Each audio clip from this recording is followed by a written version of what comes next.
Two guys in their early 50s with one dream: to achieve middle-aged sporting glory. This is the Missing Links Golf Show.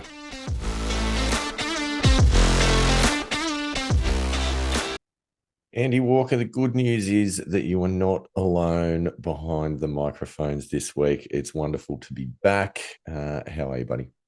Good, mate. Very good. Very good. Better than you have been over the last couple of weeks. It's good. It's good to have you back. I mean, flying solo is something a bit different. Yeah, having a bit of banter, having a bit of conversation. There's nothing like doing that each week. Surprisingly difficult to record a conversation with yourself. Yeah, look, I mean, I managed to get almost half an hour. I mean, 30 minutes That was remarkable.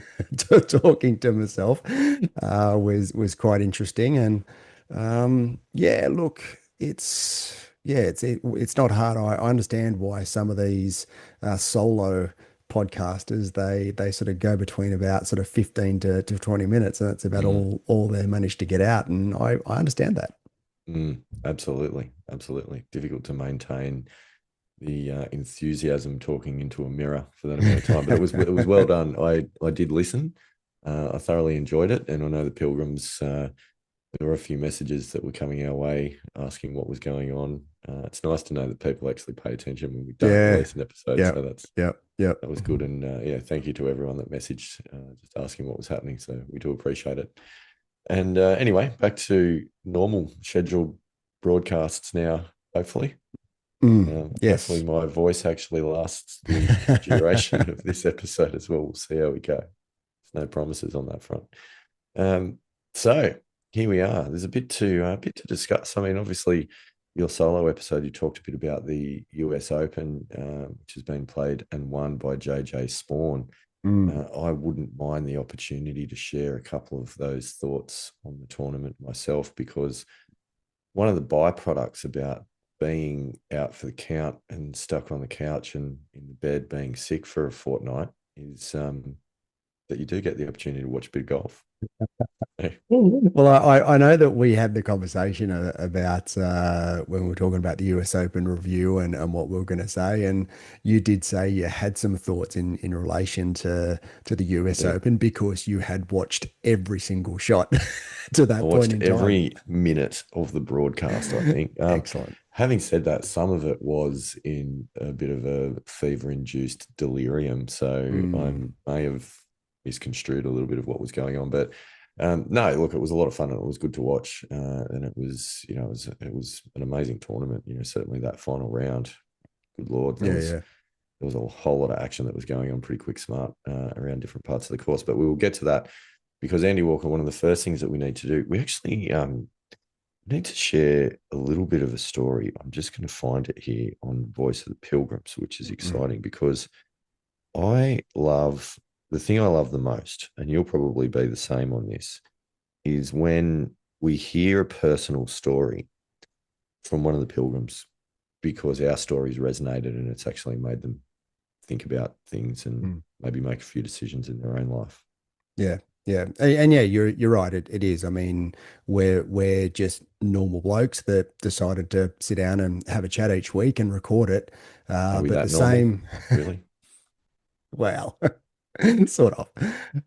But yeah, what we go through and the challenges that we have, I'm sure that there are many people out there that go through the same thing. And if we can share our journey so that, there are the pilgrims out there that, feel as though they're not alone on the path that they're on, then I think we're all the better for it. 100%. So this little story was, for those of you that are on the Facebook group, on the Missing Links Golf Show podcast Facebook group, you might have seen this, because this was a post that got popped on there about a week ago by one of the Pilgrims from WA. Lucas Anderson. He's part of the yearly championship. Nice. And he says, I've decided to follow you both and get into an actual competition. He says he's nothing like it. Yeah, he's technically over the handicap limit right now, but he's hoping to squeeze into the field Mm. and that's for the John Crosby Vines Amateur Tournament over in WA. It's it's just awesome. There were a few comments that got made on the bottom of that post, but essentially the message is this: is good on you, Lucas. Yeah, Have a crack. We want to hear how you 100%. go. We sincerely hope that you get in the field. And look, realistically, we've talked about this on a number of occasions. We talked about this when we debriefed the mid am. There is no substitute for tournament golf. Like there is Yeah. just nothing else quite like Yep. it. Um, Club golf, club competition golf is great, and it's definitely better than, from my point of view, it's better than just having a social hit. Nothing wrong with that though. I do enjoy a social hit from time to time, but I like to get the competitive juices flowing, and definitely doing that in an actual tournament where you're out there competing against people that you don't know, you've never met Mm. before. They come from all different Mm. places, and it's legitimate tournament conditions. Like that's just next level. So Yep. good on you, Lucas, and it, you know what? It's not easy because putting yourself out there in that sort of an environment, it's can be tough. Yeah, yeah, I agree. I agree, and I agree with what you say. I mean, there's, I see golf sort of on levels in that, you get the guys who, just go and whack balls at the driving range and have a bit of a muck around. You get sort of others that like to go and play in a social group and, have a few drinks, a few beers and stuff and have a laugh. And as you said, that's all good. That's right. There are those that like to play in club competitions just with a regular group of people. That's great. There are others that sort of start playing in club championships and maybe pennants or something along that lines, representing your club, which is just that next level up. Then I think it's the going away and playing in other club competitions, whether it Mm. be senior amateur tournaments or well in New South Wales, they're Varden events, that other clubs that are the open competitions in that championship format. Then you've got your state and your national competitions, and I know that that's sort of where Mm. we're starting to play, and that's when it gets a lot tougher, and the pressure really ramps up, and everyone's there to they're not there to socialize. They're there to compete. And I know Mm. that you've really enjoyed that arena, and it's an arena that I really love as well. So, wherever you fit on that scale, I think there's nothing like actually putting yourself out there and playing in some competition golf. I think that's really where you want to test yourself. 100%. Um, and I like the fact, you talk about, we're not by no means getting snobby about this and saying that you got to play competitive golf, you got to play tournaments and all of that. That's absolutely not the case. If you want to do it, great, 100% support it. But from my point of view, all golf is golf, you know. And Mm. as you say, it could be whacking balls at the driving range, it could be playing at the pitch and putting a pair of flip flops, thongs, jandals, whatever you want to call them. It could be, yeah, it could be playing competitively, whatever the case may be, whatever floats your boat. So long as you're playing the game, get out there, get amongst it, and enjoy it. But I would absolutely support anyone that's got any kind of ambition about getting out there and playing some tournament golf, because I just think it's next level, and testing yourself in that environment is just really, really good for the game, for your own Yeah, game.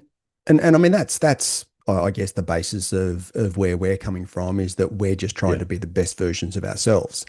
And in order to do that, we've decided to go out and play competition golf. But that doesn't necessarily mean that everyone is in the position where they either can or want to do that. But this, what we talk about, it resonates right through your life. It's not just on the golf course that you can apply a lot of the things that we talk about. both of us potentially may have been referred to as somewhat competitive at various parts of our lives. Just throwing it out Potentially. there. I'm more competitive than you. No, I'm more competitive than.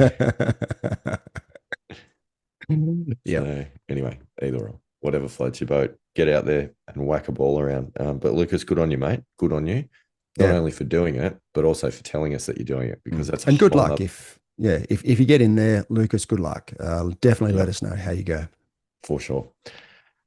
Which is a bit of a segue, talking about competitions, Andy Walker, to the most prestigious podcast-based global Global competition. yearly championship competition in the history of golf podcasting. The Missing Links Golf Show Yearly Championship. I don't think it's possible to overstate its importance. Mm. We need to wrap up the month. That was May with some results.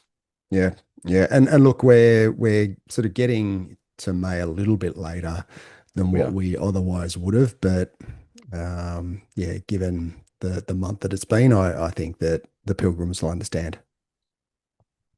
I'm happy to take the blame. It's fine. But there were a few scorecards that came in, a few notable exceptions. Andy Walker, I didn't see a scorecard come in for you the month of May. No, no, no, and the injury was still a little bit prevalent in May, but I'm happy to say that it's looking a little bit brighter in June, and I am down for the comp this week at my local club, which will be and if I do get around, which I'm pretty confident that I will, it'll be my first full competition round since the New South Wales Senior Amateur. It will. So, talking what's that, 4.5 months. It's not really what I envisaged, but it is what it is. Yep. Well, hopefully you get around. I've got my fingers crossed for you. But let's talk about those who did in the month of May. So there was some golf played. Thing that is amazing on this one, in the top 6, there were 0 countbacks this month. All right. Okay. That is first. So we will start in 6th place. And actually, before I do this, I will say a couple of things. Firstly, people, get your scorecards in so that we can include them. Because if you don't submit them, we don't know what you shot, and you don't score points. It's pretty simple. Yeah. Well, it's difficult to know that the Pilgrims have played when they don't submit their scorecards. Correct. We're pretty talented, but not quite that talented. Not mind readers.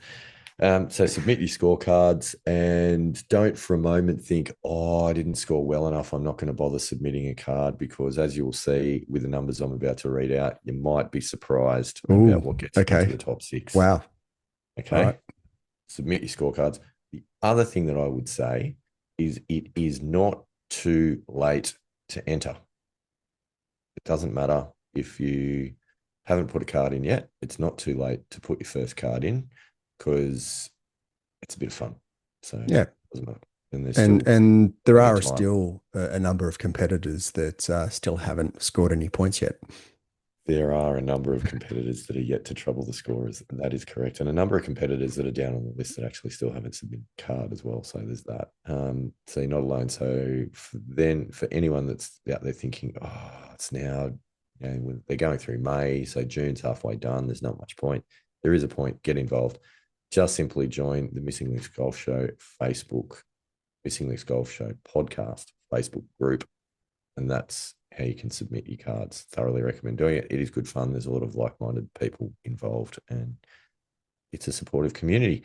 So with that said, that's my community announcement. Let's get to the scores. Let's get to the scores. Yeah. What are the results? Walker coming in 6th place. 6th place, if you prefer.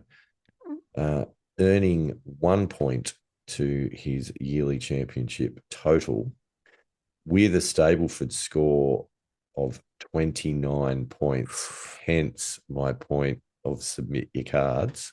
So is this the first time where the points have been won in the 20s? Yeah, it is. Okay. It is.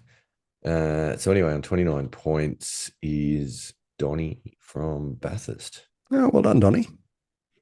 So snagging himself a nice little point there. So well done.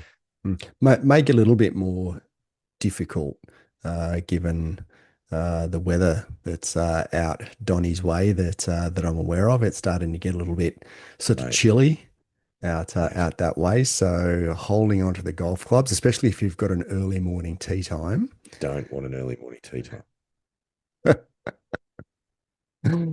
Yes. I can tell you it's been cold the last fortnight. in the Yeah. central west of New South Wales, where Bathurst is located, and certainly Orange more so. It's been cold. It was -5 last I Monday morning. I did read somewhere on one of the news websites that there have been parts of Australia that were colder than Antarctica this week. Yeah, I reckon I was in all of them. Yeah, yeah, yeah, yeah. I actually I know people in Goulburn, and I was getting some information from them. Holman's cold. Goulburn's cold.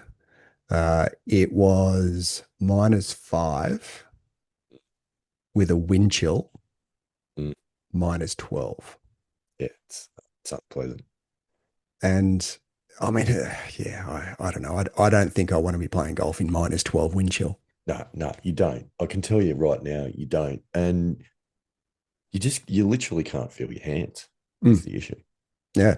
And if you catch one a bit fat, like I the reckon dirt, I reckon thin's worse. Like, you oh, get the blade and you it's say, bad. It's bad. But the problem with catching it fat in those conditions is the ground's frozen. yeah, yeah, So right. it's Yeah. literally rock hard. Mm, So anyway, mm. first world problems, I guess. Um, so well done, Donny, 29 points. We're ripping through this anyway. We're absolutely ripping through this. Yeah, it's excellent. It's Um, quality. in fifth place, earning 2 points to his yearly championship tally. It's an important 2 points here. He's with 31 Stableford points for the round. He probably was feeling like he'd underachieved on this one, given the scores he's been posting for the balance of the year prior. Is James from England. Mm. So, well done, James, 31 points. Which brings us to fourth place. So in fourth place, earning 3 yearly championship points with 32 Stableford points. Benny from Dubbo. Yeah, Benny, well done. Yeah, great work, Benny. Because I mean, 32 points, if I remember correctly, in April, did 32 points didn't get a point, if I remember. It was like, well, there was one month where it was 33. You 30 had to in get, April, 33 was sixth. Yep. yeah. Yep. Yet Okay, so, May, difficult mm, conditions, obviously. Which means in third place, this is extraordinary. Third place for the month, earning 5 yearly championship points with a total of 33 Stableford points. wow. Yeah, I know. Andy Walker, that was me. Really? Yeah, that was in Bathurst also. 33 points. So you've rocketed up the leaderboard in the Really yearly have. championship. Pretty happy about that too. I can't say I've earned it.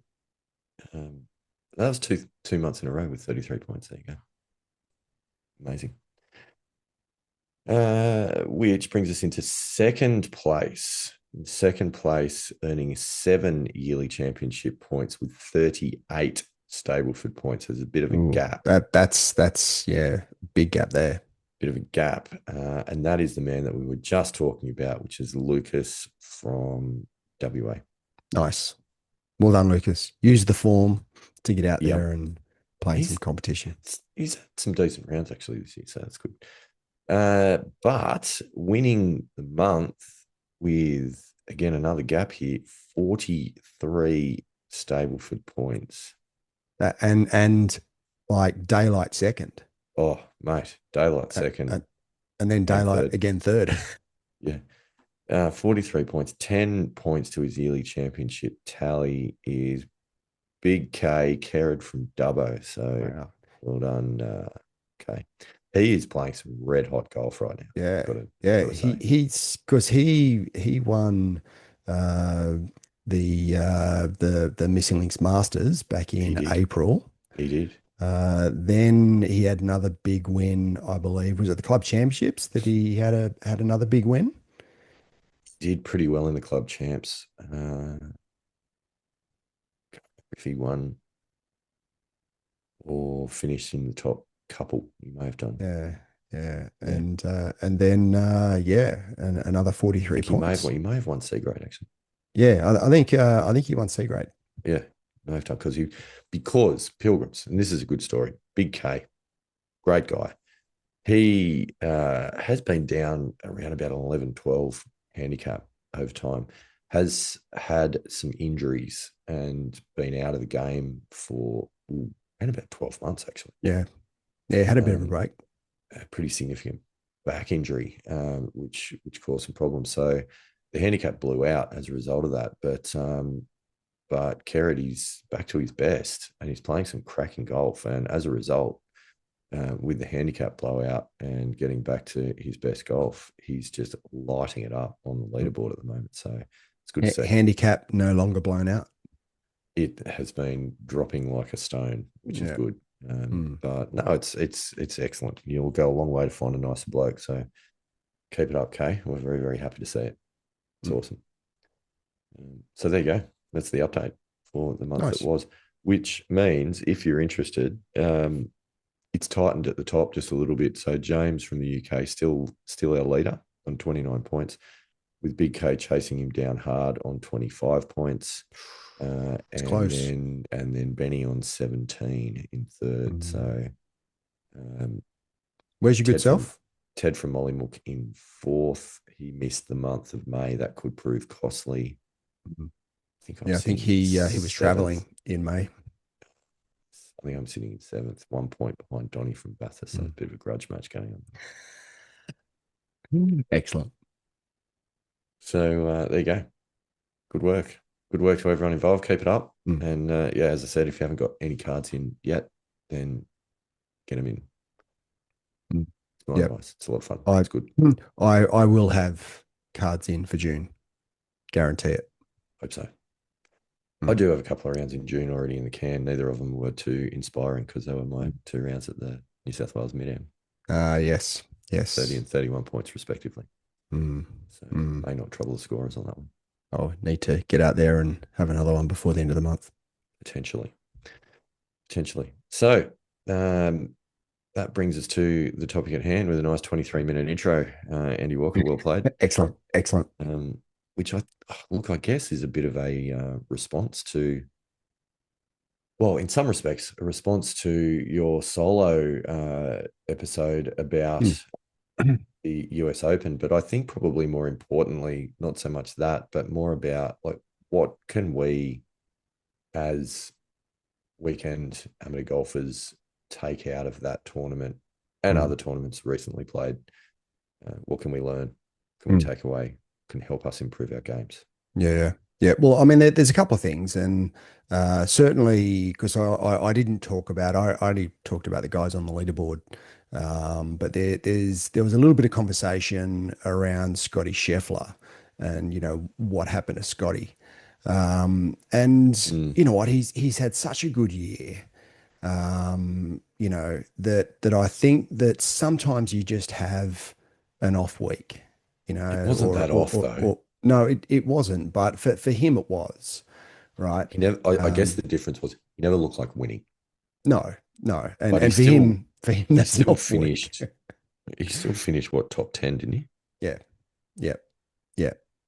So I think that's one thing that I think all of us can take from that is that you're not going to be your best all the time, and that's just part and parcel of being a golfer. In saying that, I mean, I've got some strokes gained data up there. He's still strokes gained total 2.83 strokes gained for the week, of which 2.23 strokes gained was tee to green. One strokes gained of 1.49 approach play. So from a ball striking perspective, he still hit it pretty well in regards to the rest of the field. Strokes gained putting, he still was positive, so he was 0.59. The best was Matt Fitzpatrick at strokes gained of 2.74. So he was sort of, in when it comes to the field, he was sort of well down the field when it came to strokes gained putting. But yeah, certainly the consistency that he shows from a ball striking perspective is, it's just there week to week. And I think regardless on what tournament it is, he stripes it, always stripes it. And I think if he has a good week on the greens, he wins. If he has a bad week or average Yep. week on the greens, he might still contend, but he won't win. You know, the thing that I actually noticed throughout the week, and it's potentially been bubbling away a little bit behind the scenes. It's the first time that we've really seen some signs of frustration, like some outward Mm, signs, some cracks in the armory, if you like. mm, mm. And I find that interesting. Yeah, I don't know yeah. if that was driven by the conditions and the complexity of the golf course, or frustration with his own game, or what the Mm. story was. But that I haven't seen that with Scotty.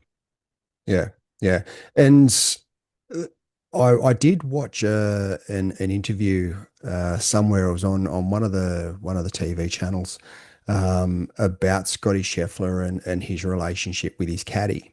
And when his caddy when they and I forget what the his caddy's name is, but when Ted they Scott. first got together, yeah, Ted Scott. When they first got together, Ted Scott sat down with Scotty Scheffler and went, so, what's the go?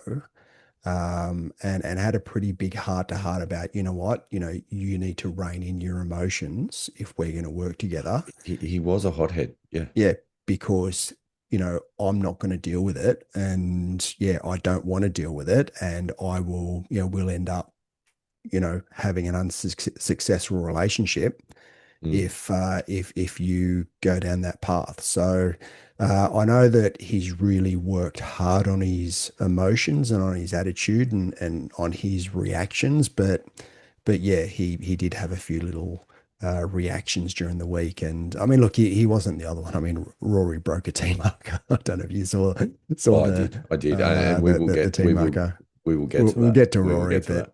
but again, there were many moments of frustration, of angry sort of swings after hitting a shot, and yeah, he wasn't on his own. Let's just say that when No, it came to no, showing frustration.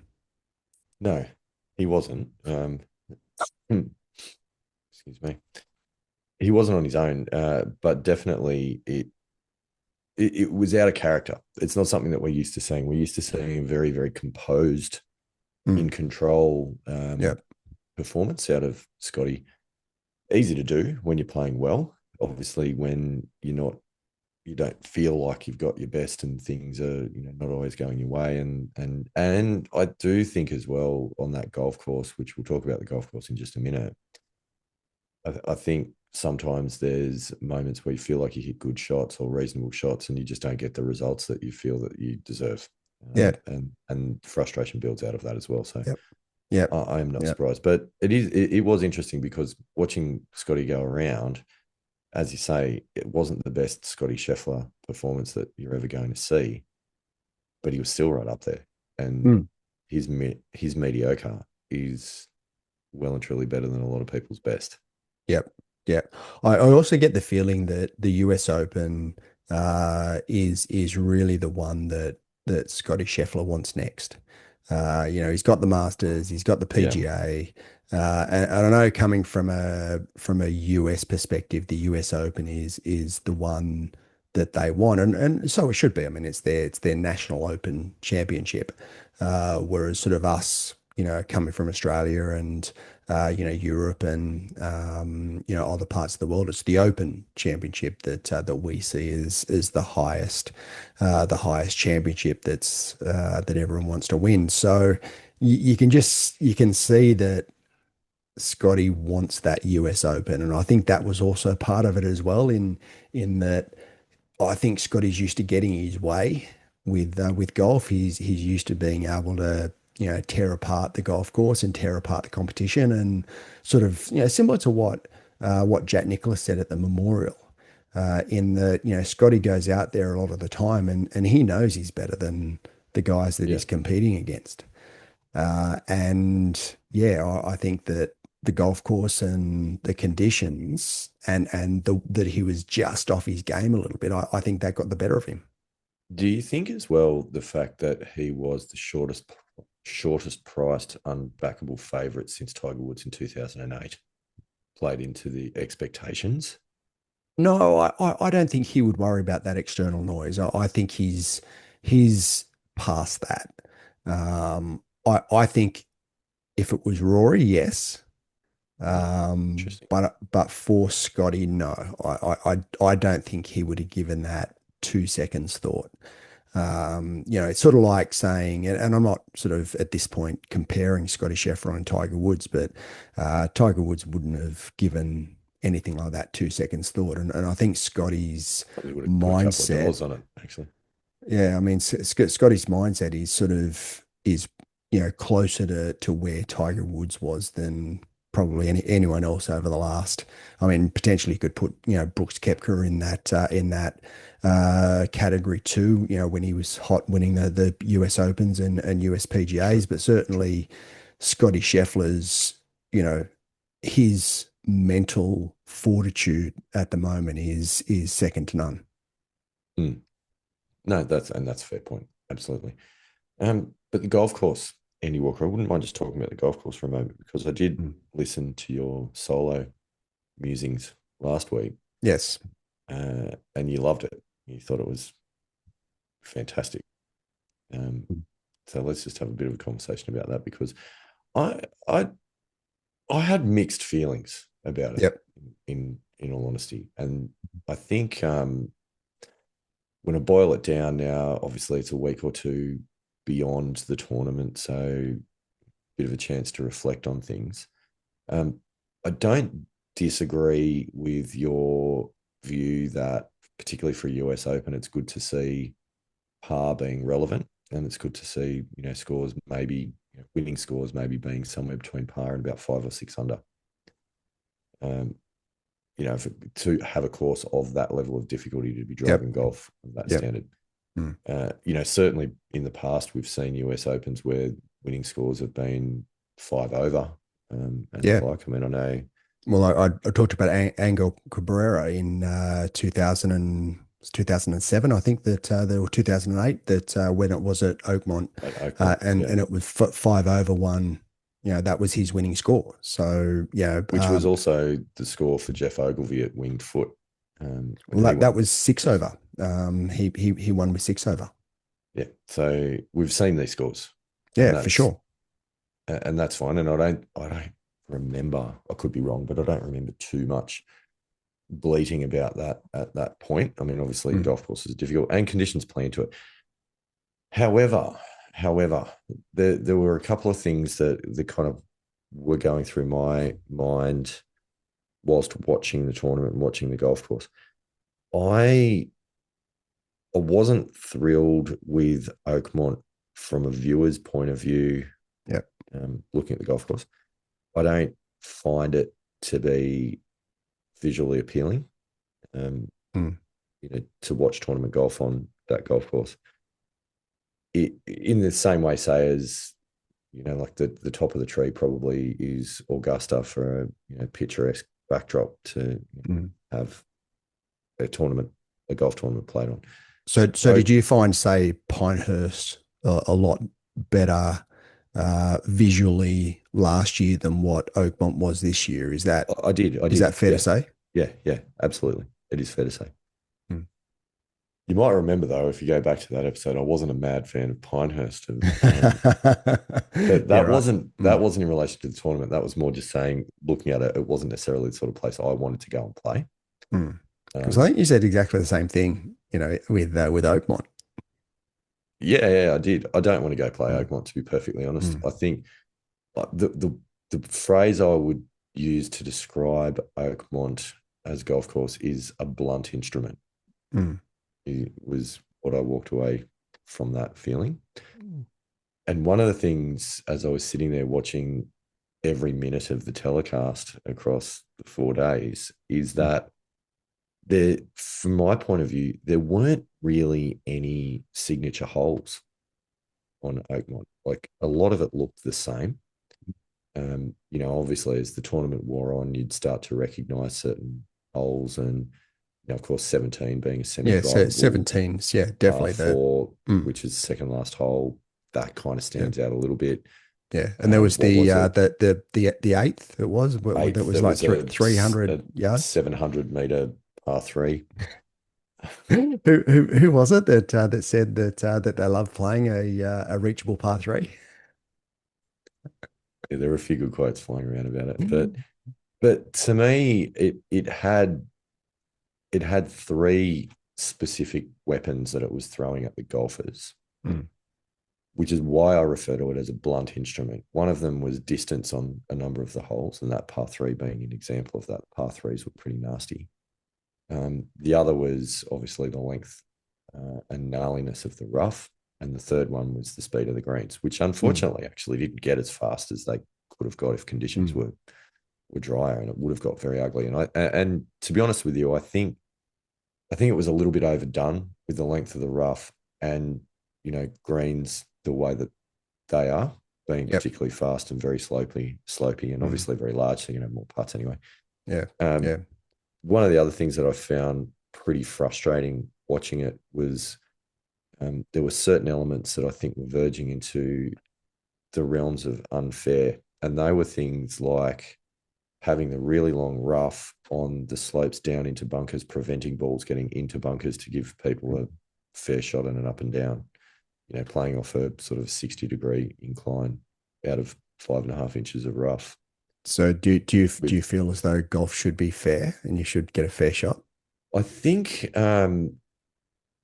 I think, and I know the question that you're asking, and the word fair is obviously not one that's in golf lexicon, but I think there's certain things in design of golf courses where good shots should be rewarded, bad shots should be penalized. You could make an argument for marginal shots, whether or not you get away with them or you don't get away with them. Maybe sometimes you should, sometimes you shouldn't. I thought at times there were bits of the golf course that were overly penal. I don't think it rewarded good shots enough. And I think there were plenty of good shots that got played that still ended up in crap situations. Mm. And for mine, that was just not great. I didn't love that. I think that there were certain positions on certain holes.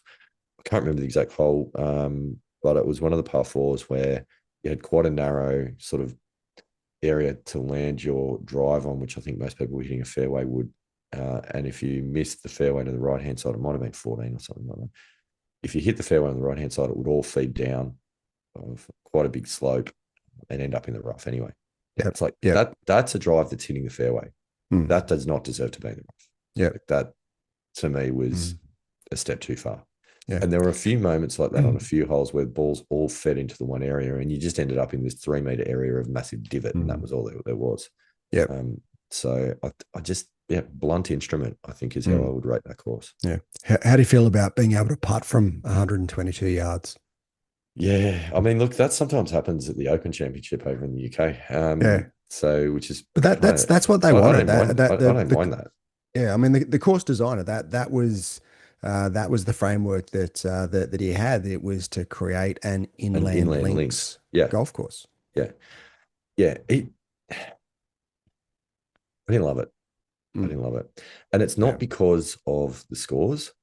Yep. It's just I thought it was just kind of trying to hit the players with a club, like with a big Mm, caveman's club. Like it yep. was, yeah, as I say, blunt instrument is my description of Mm, that course. It was not visually appealing. There was nothing about it that makes me go, wow, that's an amazing place. It was just nasty. mm, And I didn't go away from that going, I want to see another tournament at Oakmont. I actually yep. went away from that going, if I don't see another tournament at Oakmont, I'm okay with that. Mm, mm. Well, there is going to be another US Open at Oakmont because Maybe I won't watch it. I don't know. it's in the schedule.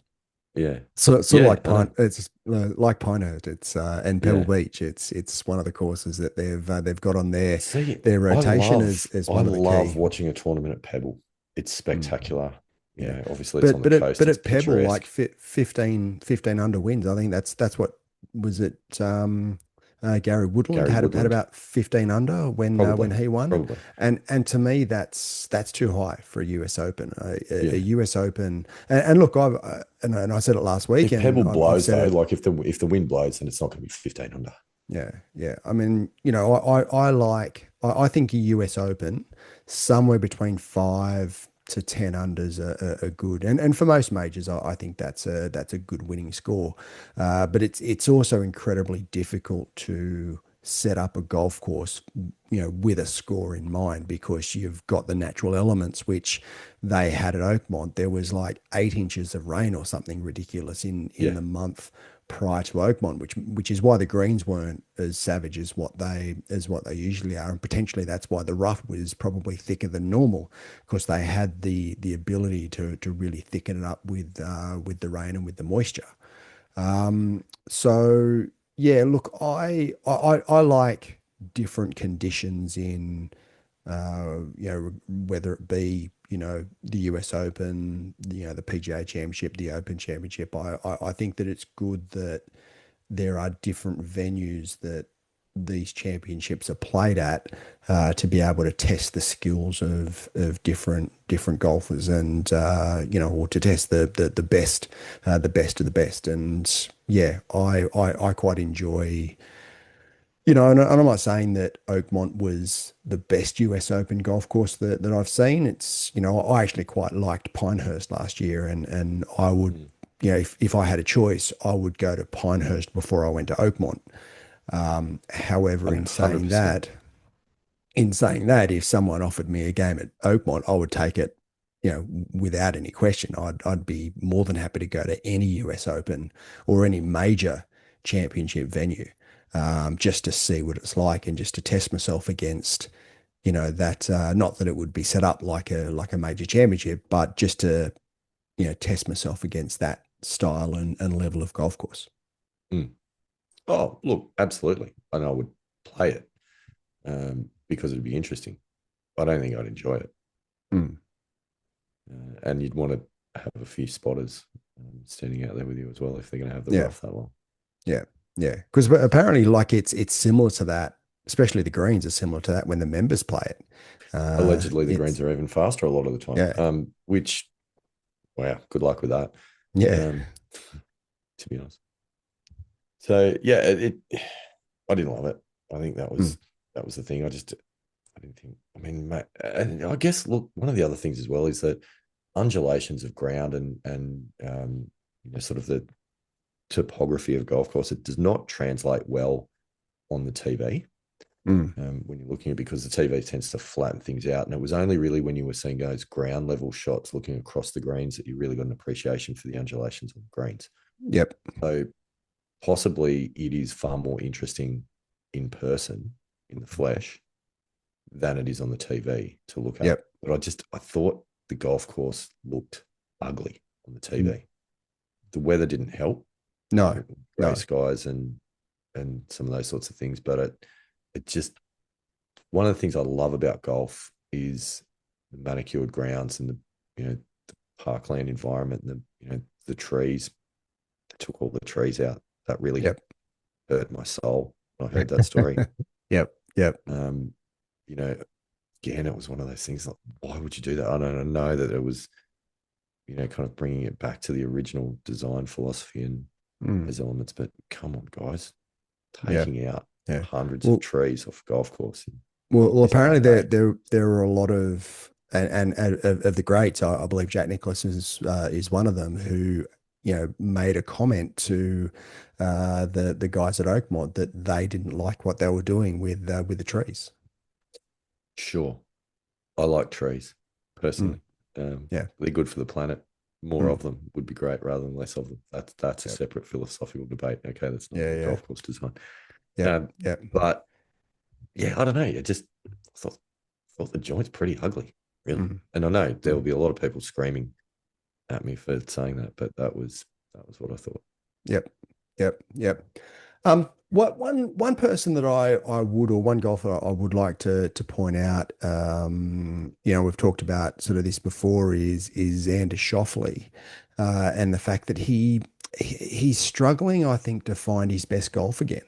I know he was injured towards the end of last year, and I think it just shows how difficult it is if you have a little bit of time away from the game, like Xander did, and he had a few months away with a rib cartilage injury. But this year he just hasn't seemed, after such a great year, winning two major championships last year, and he was all over just about everything he played in last year, and yeah, he just doesn't quite hasn't quite got it back, and I think it's really interesting and sort of a bit of a lesson given, for myself, that I've had a couple of injuries, and the frustrations around not being able to play, and certainly not being able to get back to playing my best golf. But I look at someone like Xander Schauffele, and the fact that, even though he's back playing golf full time, and he seems to have been, seemed to have recovered from his injuries, but he's still finding it difficult to get back to his best. I think Mm. that's an interesting, uh, perspective to have. Yeah.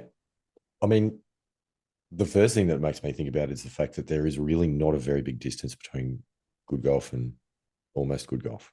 Yeah. You know, we've talked about this on a number of occasions. When you're playing great, you're not that far away from playing ordinary. Mm. And when you're playing ordinary, you're actually not that far away from playing great. Yeah. So there's something in that. But the other thing I think that's relevant with Xander is there's something that's important. There's an ingredient that's really important to play your best golf, right? And that is trust. Mm. Trust in yourself, trust in your swing, trust in your Very much body. so. Mm. I think there's doubt off the back of the injury. And it's not Yeah. necessarily because the injury is still there, but it's the psychological scarring from being injured that takes a little while to get over. And Yeah. it wouldn't surprise me if there's just a bit of doubt in Xander that he hasn't gotten past yet to enable him to play his best. Mm. Mm. Yeah, And and, he's and probably I not that don't far I don't away. disagree with that. Yeah. Yeah. Yeah, I don't disagree with that, because and I was in a similar position last year when I had my rib cartilage injury, in that Mm. it probably took me a little bit longer than what I thought it was going to, because I was really concerned, and as you know, I re-injured it because I came back too Yeah. soon, Yeah. and then I took a little bit more time and was really conservative with it. But even when I did come back for the first probably half a dozen rounds, anytime I felt something, I was like, "Oh, is that the Ooh, injury yeah. coming back?" Yeah, I was really worried that I was going to re-injure it. So yeah, you're right. I think Xander would definitely have that in the back of his mind. I'd be pretty, and especially at the swing speeds that they That's the swing at, thing. and how Yeah. hard they go at the ball. I mean, it would be it would be very easy for him to re-injure that rib cartilage if he doesn't prepare right, if he doesn't warm up and warm down, and I'm sure he does strengthening exercises and stretching exercises and mobility. If he doesn't get that right, then it would be very easily for him to re-injure himself. It might not even be at a conscious level, right? Like it's that sort of thing that sits subconsciously, that innate sort of little bit of doubt in being able to release yourself to Mm. do all the movements in the way that you need to can Mm. just be such a small margin. Yep. That's the difference between playing at the heights that he was playing versus where he is at the moment. I don't know. I mean, could be wrong. We're just theorizing at the moment, but I feel like it's pretty logical, kind of joining of the dots to Yeah. think Yeah. that could be at play. Um, Mm. I've got no doubt that Xander will get back to the top of his game. I mean, he's Oh yeah. an incredible golfer. Yep, yep, yep. And I hope so, because I like the way Xander plays, I think he's a great ambassador for the game. He just seems like an all round good bloke. So I'd love to see him get back to the top Mhm. again. Agree. Rory. Mm. We need to have the conversation about Rory. Something about Rory. Yeah. There is Yeah. something about Rory at the moment. So what are your thoughts? I know I had a bit of a say last week. Have you thought about the big question that I posed last week? Yeah, I have. I have. It's a good question. I enjoyed that. I really did. That was some of your best. Yeah, I thought it was good. Mm. Sorry. Um, but no, Rory, I think it's not the golf, actually. I mean, golf is a byproduct, I think, of Mm, everything else that's going on. But what I've been, probably more concerned about is what we're hearing and seeing from him in terms of what he's saying and the behaviors that he's exhibiting. Yep. Um, Interesting that you kind of were talking about Paul McGinley and his take on things in terms of the attitude around, I don't owe it to anybody to talk to the media. I liked that conversation and I agreed with that. Mm, But I'll probably go back a step a little bit, which is we are seeing really unusual behaviors out of Rory at the moment. And he seems angry, or bitter or cranky or frustrated, or a lot of these sorts of emotions that are coming out. And it's almost like he's given himself permission to release them a little bit mm, post the Masters. But potentially he was bottling up a bit because he was fixated on goal achievement. Now the goal's been achieved. He's not looking at goal achievement, and he's sort of sitting there and going, what's next? What do I want? Who am yeah. I? How do I Mm, want to deal with this? Um, I agree with the comments about the fact that the guy needs a break and he probably needs to get away from golf for a little while. Now, obviously, he's mm, not going to do that before the Open, potentially after Portrush. Like, take some time, go and figure yourself out. yeah. There are some sort of, I don't necessarily want to call them conditions, but they're from a mental health spectrum perspective. There are certain things that people talk about in this space. And I don't want to put a label on Rory because I'm not qualified to do it. So that's not what I'm trying to do. But there are some things to do with, for high performers, when you achieve a goal that you have held for a long time, chasing that goal has been so absorbing for such a long time, Mm, in terms of years of training and striving and competing, yep. that the achievement of that goal is actually a letdown, Mm, and it is not fulfilling in the way that you consciously or subconsciously had hoped that it would be.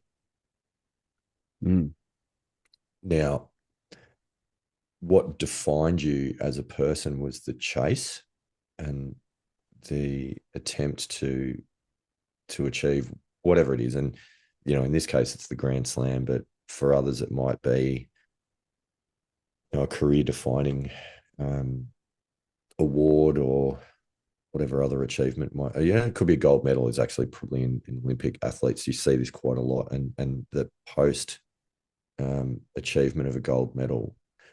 Uh, this is an interesting statistic for you. The likelihood of suicide increases after winning a gold medal, mm. Okay. which is bizarre. Mm, mm, mm, But the thing is that the self perception is tied in the chase towards the goal, not in the achievement of the goal. And then when mm, the goal has been achieved, resetting that and reevaluating internally the self perception can be very challenging for some people and can actually lead into areas of depression and mental health challenges. mm, Not to suggest that Rory's, clinically at that stage, but I feel like he's exhibiting all of the signs of someone that's battling with this. He's not Yeah. the first to go through it. It certainly won't be the last. Mm. Very special athletes, the ones like, say, Tiger Woods, Michael Jordan, Michael Phelps, Ian Thorpe, um, like some of these others that just continue to be able to perform at that level and dominate. Um, Obviously, their wiring is not so much just in the achievement of that goal, but it is the continued performance at that level. And that's something that Rory probably needs to find. Does he want to continue and reframe himself in that vein, or does he want to give the game away and go and do something else? Because at the moment, the way that he's going is not healthy, and I think he Yeah. needs a reset. Mm. Yeah, yeah, yeah. And look, I mean, you hear a lot of that sort of commentary around, the post-sporting career.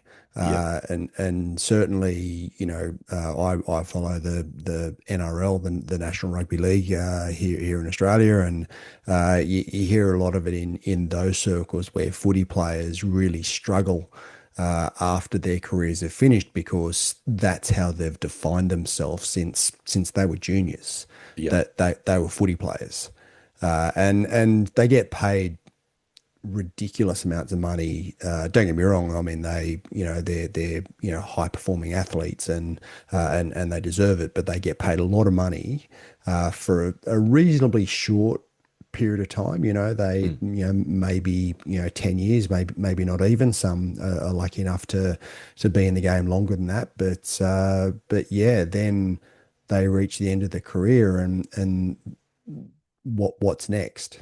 When their playing days are over, and a lot of them go and play in regional towns and regional competitions, which keeps those competitive juices flowing, which I think is really healthy.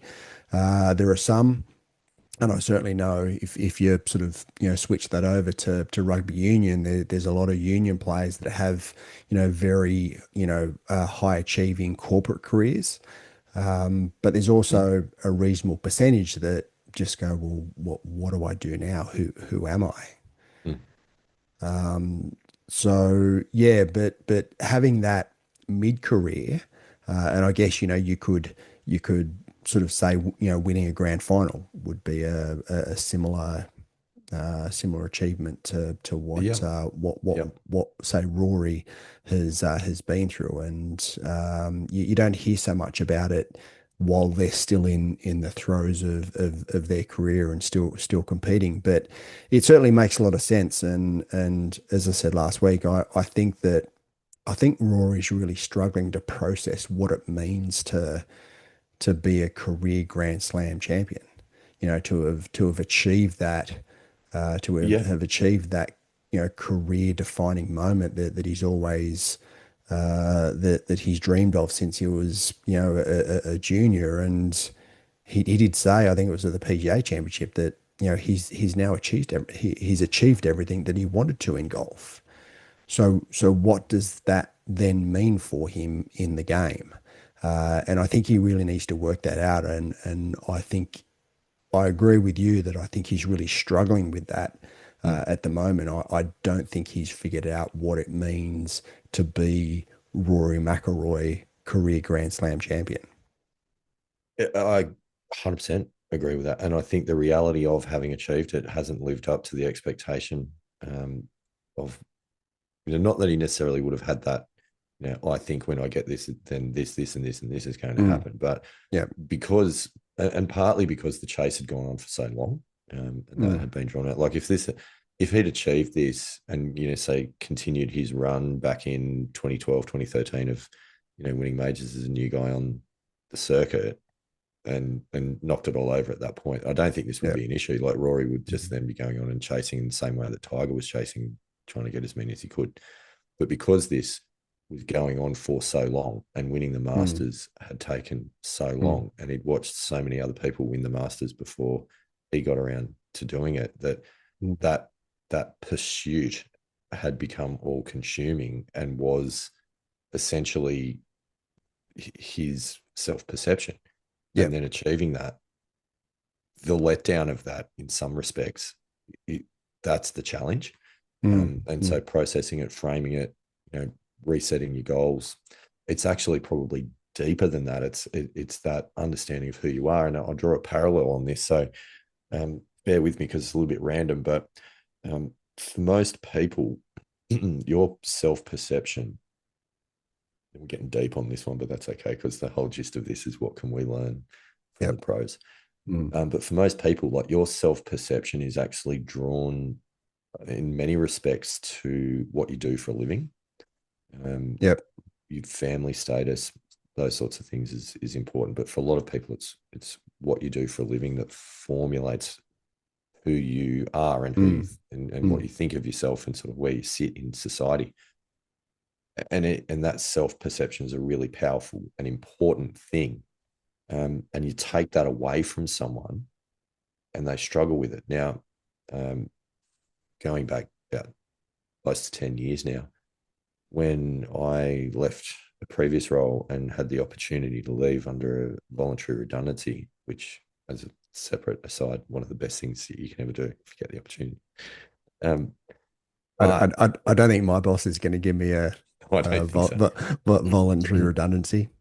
But the point that I make is that I did that and therefore didn't have another job to go to. And I spent about 3 months actually unemployed for the first time in my adult life. And it was really interesting because, I would go to a social event, go to watch a game of footy with a bunch of people that I didn't know that well and get introduced to new people. And the first question you always get asked, oh, what do you do? What do you do? You go, oh, to be honest, at the moment, nothing. I'm between jobs, took a redundancy and then it's like, oh. Yep. You didn't say I'm retired. But how you describe yourself, and this is worth trying if you've never had to do this. How do you describe yourself if you were going to introduce yourself to someone and they go, oh, so who are you? Let's just not go, what do you do? How do you describe yourself without talking about your job? It's so hard. Getting to know who you actually are outside of your job title and what you do to earn money, that is really, really important. And it's actually really healthy if you can do it. And I think that's where Rory's at. Who is Rory if not the guy that's chasing the Grand Slam? He's the guy that's achieved it now. And then what? He's battling in that space. So so what can we learn from the pros on that one? Actually genuinely understanding who you are and what you're all about. That's pretty damn powerful. I also think that there's a lesson in there that what you do shouldn't define everything about you as well. I understand that there's a part of you that that's tied to what you do, but it shouldn't be everything. I totally agree. But for most people, it is. Yeah, I understand that. It is totally, and that's where I try and have varying aspects of my life. I mean, obviously we've got the podcast where all the pilgrims know both of us in relation to the podcast, but I've also got my business that I've had for quite a lot of years now, and the family and friends, and I try and have different aspects of my life that, so I'm what one part of my life doesn't define who I am, and I find that variety to be quite healthy. It's amazing, and that's awesome that you've got that. And for me, that was something that I also worked on after this experience. I hadn't really thought about it before. Like most people don't really think about it, but it was only having been thrust into that situation. And I went, yeah, okay, that's interesting. Who am I and what am I all about? And how do I describe myself outside of this is my job title and this is what I do career-wise? Because I'm more than that. I'm my kids don't care about that job. They care about the person that presents at home, and and the impact that you have in their world. And I think as people, we are many different things in many different settings. And from the pilgrims listening to this, we're two golf podcasters. Like, that's not who we are in the rest of our life. Yeah, yeah, absolutely. There's a number of different roles that I fill, and this is just one of them. And I don't know, you're in the same boat. It's an awesome one. I love it. Yeah. But it is an interesting one. And I think Mm. if you've never really kind of sat down and thought about who am I outside of my job title, do it. It's an Yeah. interesting one to figure out. Yeah. Yeah. Because that can get taken away from you at a moment's notice anyway. Yeah. Yeah. And then what? The other interesting thing that I noticed with Rory, and it was in his interview. He had about sort of 5 minutes or so in the US Open with the reporters, and he's had a lot of flack from certain sections of the media throughout his career for not actually or taking so long to win his next major. Um, but even though he's achieved everything that he set out to, and even though he's a career Grand Slam champion, he's still getting a little bit of flack from the media. And I think there's a certain element of his psyche as well that's going, guys, just lay off. Like, I've actually done this now. I've achieved everything that I want to. So just lay off. Just back it up. And I know that sort of came out, and I think part of the frustration, and I mentioned it last week, was with the driver episode at the PGA Championship. And I think that may also be part of it as well, is that, trying to figure out what his mindset needs to be with the media now that and he probably feels as though he deserves, a bit more positivity from, all of the media, but at the moment, and I don't think he ever will, but there are always going to be certain sections of the media that are going to want to see him fail. There's a certain amount of the population that's going to want to see him fail, and I think he's probably struggling that's always going to be there as well. Good thing for him he didn't grow up in Australia in that case, because tall poppy syndrome is a very real thing here. Exactly. Exactly. Look, yeah, I mean, I think you're right on all of those points. I also think that if you want the media to cut you some slack, then probably a good tip would be somewhat less antagonistic towards them when you get the opportunity. Yeah. Yeah. Yeah, I don't know. I mean, I think Rory's he's just cranky and grumpy and making a few bad decisions at the moment. And I mean, the other thing as well is I don't know what he's got around him, sort of team wise, to be providing advice and assistance and sort of pointing him in the right direction as well. Because you made the point earlier or drew the comparison earlier around sporting teams after winning premierships, or world championships, if you prefer. And the difference there is that you've got a really strong support network around you in that environment. You've got teammates, you've got coaches, you've got support crews, you've got all those sorts of people. I don't know how much truth to power goes on in Rory's network. Yep. I don't know. Yeah. I could theorize. It feels like not much. Yeah, there was a conversation that Brooks Koepka had with the media around his coach, and that really honest conversation about where he was at, and the coach apparently got stuck into him a couple of times, or 40 minutes or so in a bunker. Yeah. And apparently it was pretty full on. And Brooks said that while he wasn't happy with it at the time, having taken some time and done some reflection, he's actually really happy that that happened because, you know, and I think his words were something along the lines of, you know, I've got people around me that remind me when I'm not being Brooks Koepka. And Mm. I think that's a really good thing to have as well, is that brutal honesty at times where you've got people around you who aren't scared to go, hey, you're not acting in the way that, you know, is true to yourself and true to your values and true to who you want to be. So sort yourself out, pal. And I think, I know we discussed this in the U after his antics in the US Open last year when he just bailed out of the clubhouse and left without even sort of, you know, shaking Bryson DeChambeau's hand.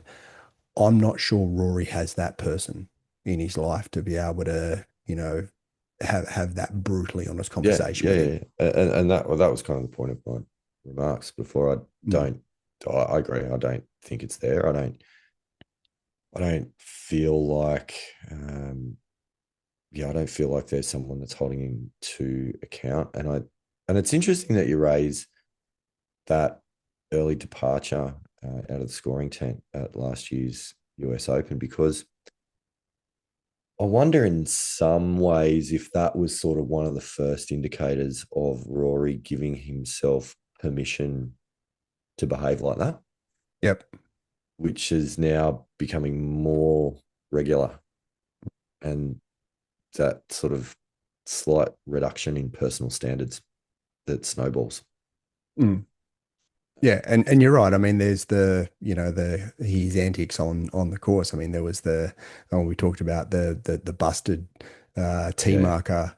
There was a helicopter Yeah. that with one of his clubs at one point as well. And you know, that's just certainly at that level, at the professional level, that's really poor behavior. No, it's worse than that. I, I'm happy to call that is completely and utterly unacceptable. Mm, And I like the throwing the club issue, like personal personal view, unacceptable. If you're a mm, club thrower listening to the show, stop it.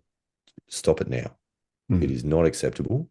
It is disrespectful to the people around you, and it's downright dangerous. Yep. There is no place in the game for it. That's a personal view. All right, I've nearly been hit by a golf club on a golf course being tomahawked, and if it hit me, it would have killed me. Mm. And like, it's a game of golf, for God's sake. It's not that important. So stop throwing clubs. Um, anyway, there's public service announcement number two for for the podcast. But Excellent.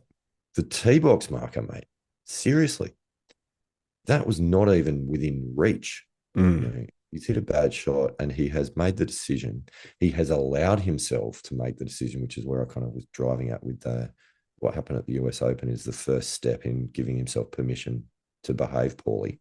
Mm. He's made the decision to destroy property. Yep. Um, you know, there was an incident, I don't know, maybe 6 months ago. Was it Adam Hadwin? I think it was, that smacked the sprinkler head and then the sprinkler came on, Yep. Yep. which was Yep. pretty funny. His argument was that he didn't realize that the sprinkler head was there and he was smacking the ground. I don't know. Jury's out on that. I think that's a bit of a stretch, Mm. Yep. but that was pretty ordinary.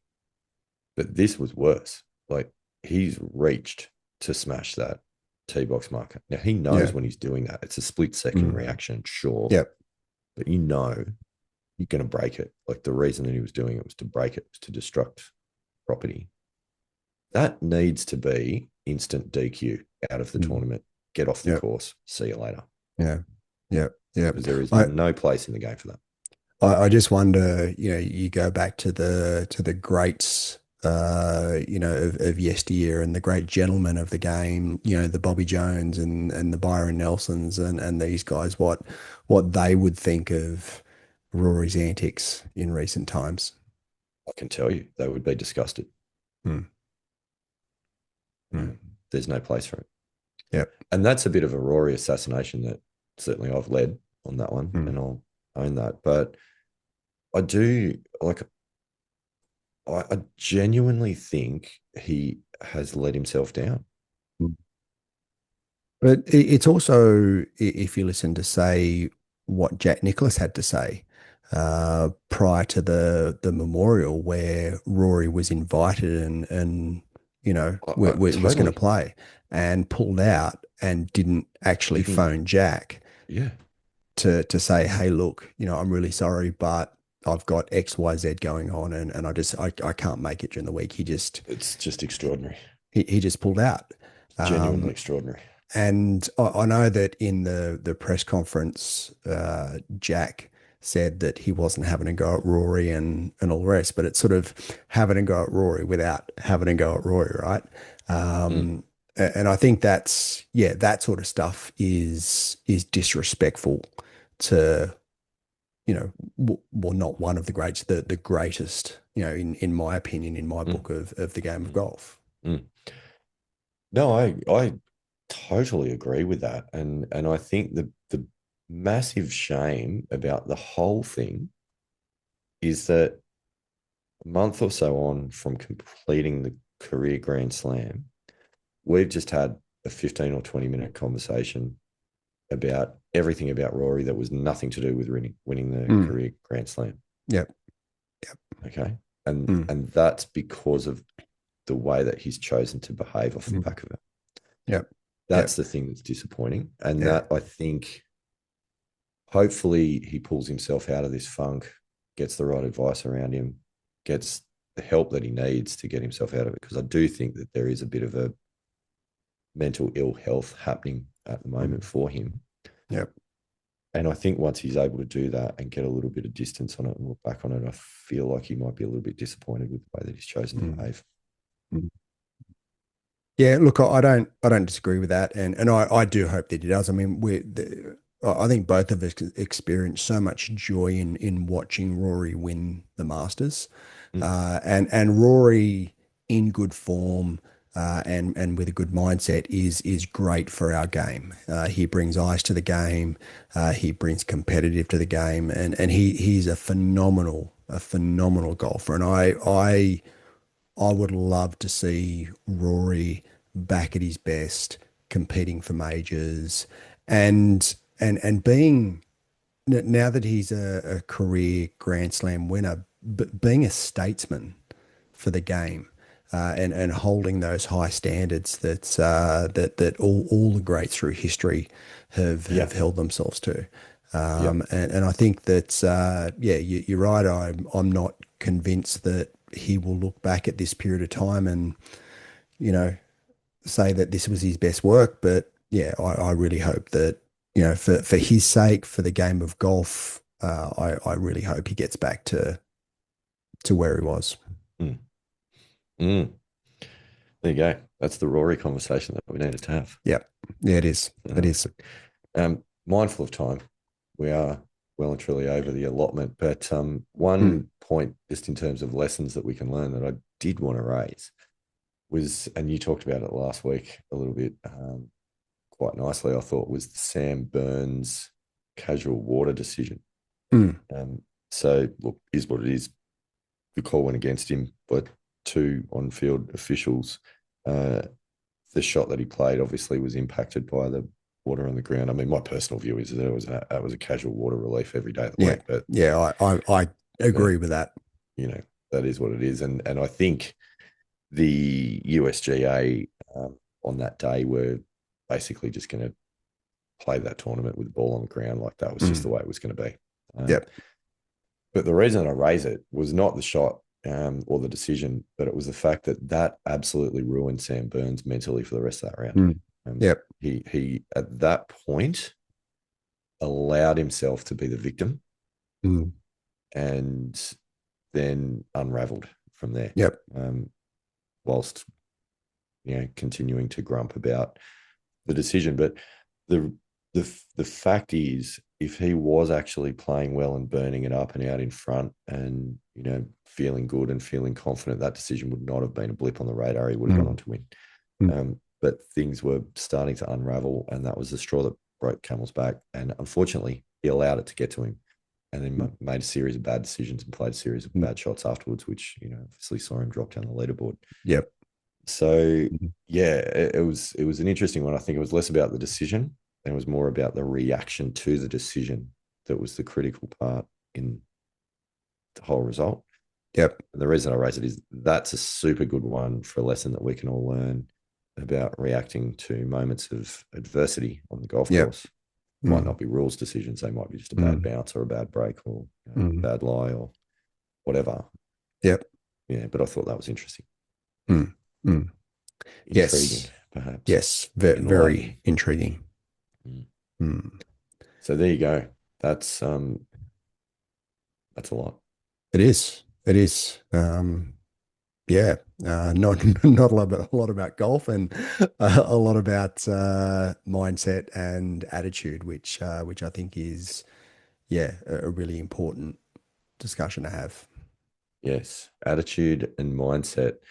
Andy Walker, I feel like that might be a topic that we might want to tackle in the Mm. next episode of the Yes. Missing Links Golf Yes. Show. Yes. Yes. There's always challenges. Always challenges. Mm. Well, with that in mind, there's so much there. I want to go back and listen to that rant. I think that will be quite interesting. But yeah, we'll be looking to record a couple of episodes fairly quickly together over the next week Yep. or so. Mm. And apologies for the delays, Mm. pilgrims, but yeah, life gets in the way every now and Yeah, then. yeah, yeah.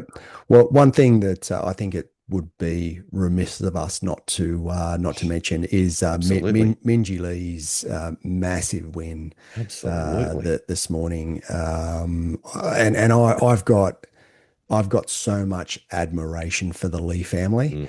Mm, mm, I think Minwoo Lee and Minjee Lee are such great ambassadors for the game. It makes me proud to be Australians.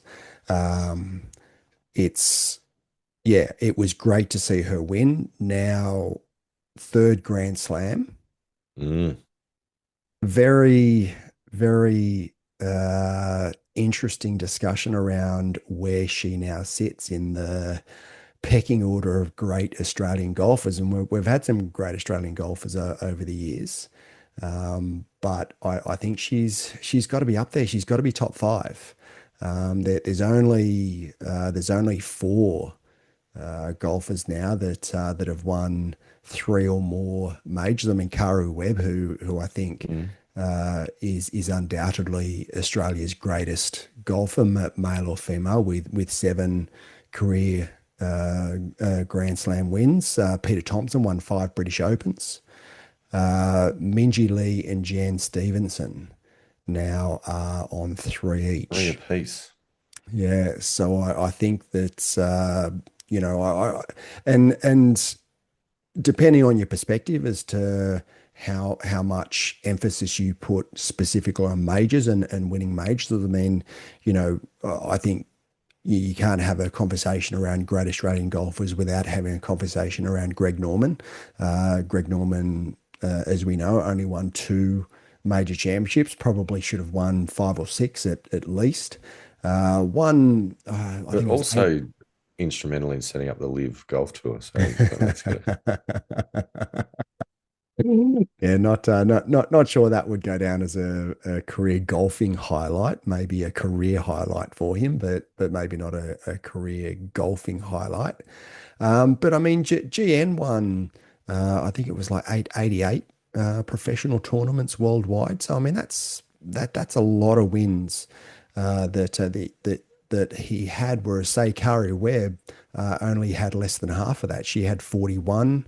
No, sorry, she had 56. So 41 LPGA Tour wins and 56 professional wins. So she had a lot less wins, but uh, It seven had the winner majors, I counted. think. Yeah, had it when it counted, and I think that's sort of similar to now.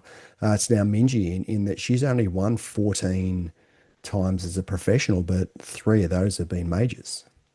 Big game player.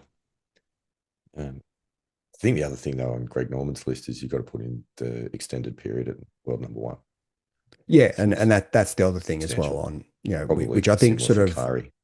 Yeah, which is why I think he sort of has to be in the top five. So that would, and in no particular order, that would definitely be my top five. Kari Webb, Peter Thompson, Minji, Jan Stevenson, and Greg Norman. Um, yeah, it'd be an interesting discussion around what order you would put them in. It would have been a different conversation had Adam Scott got up to take the chocolates at Oakmont. Yep, yep, Well, yep. but unfortunately And for him, that didn't and happen. Adam Scott has discussed numerous times that he feels as though he should be a multiple major champion. I hope he does get it done, but yeah, I mean, look, he's a fine specimen of a human being, and Isn't he though? yeah, he is, and he's as good now as what he's been, probably at any point in his career.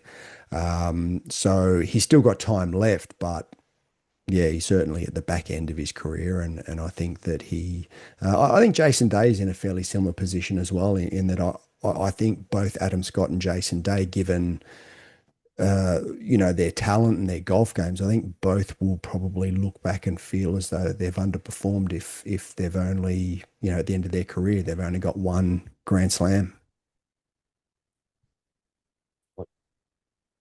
Golf is a fickle mistress, isn't it? Like to win a tournament, it's not like any other sport where you just beat the other player. Mm. You've got to beat 150 other players.